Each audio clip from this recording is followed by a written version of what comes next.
Alors voici donc les phases de tir. Alors la première position, c'est la position de base. Très important que le buste soit perpendiculaire à la cible. Le corps est souple et droit. Les pieds sont parallèles, à peu près à la largeur des épaules. Et le poids du corps est bien réparti également sur les deux pieds. On va donc procéder à l'encochement de la flèche. Deuxième étape, donc glisser l'encoche dans la corde sous le point d'encochement ou la bague. Prise de l'arc et de la corde. Alors, les trois doigts de la main tireuse. Je vais faire un petit focus. Les trois doigts de la main tireuse saisissent la corde aux premières phalanges, donc bien sur le bout des doigts. La traction exercée doit tendre à l'égalité sur chacun des trois doigts. La flèche est placée entre l'index et le majeur. La prise de l'arc, donc c'est dans la fourche, le V créé par le pouce et l'index. Ne pas casser le poignet, ni à l'intérieur, ni à l'extérieur. Attention à ce que le coude du bras d'arc ne soit pas dans la ligne de corde pour ne pas accrocher votre avant-bras. La longe maintenant. Donc, les muscles du dos sont mis en action. La main tireuse longe le bras porteur et vient se placer sous la mâchoire. On va maintenant voir l'ancrage. Alors, au niveau de l'ancrage, l'index est en contact avec la mâchoire. La corde sépare bien le nez et le menton en deux. On va revoir la phase de l'ancrage.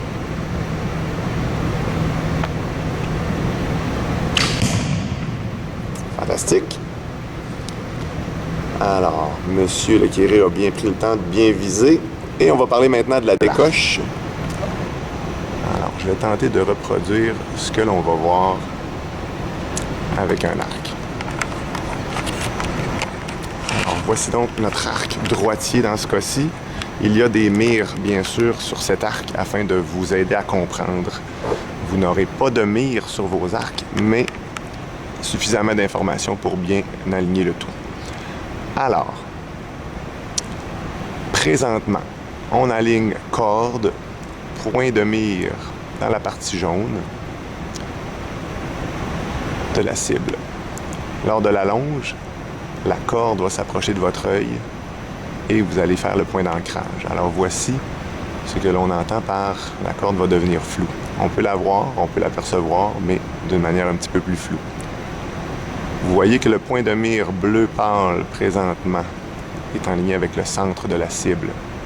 Vous allez utiliser davantage les petites lignes, donc situées sur le scotch tape de l'arc. Donc, on se trouve à viser sous la ligne numéro 2 présentement.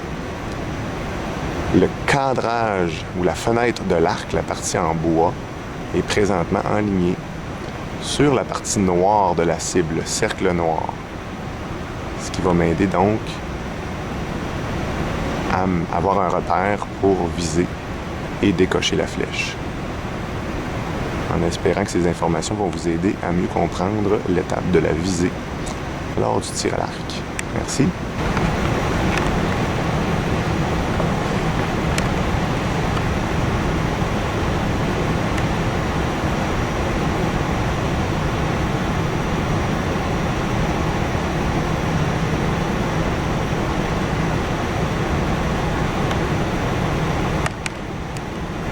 Rec.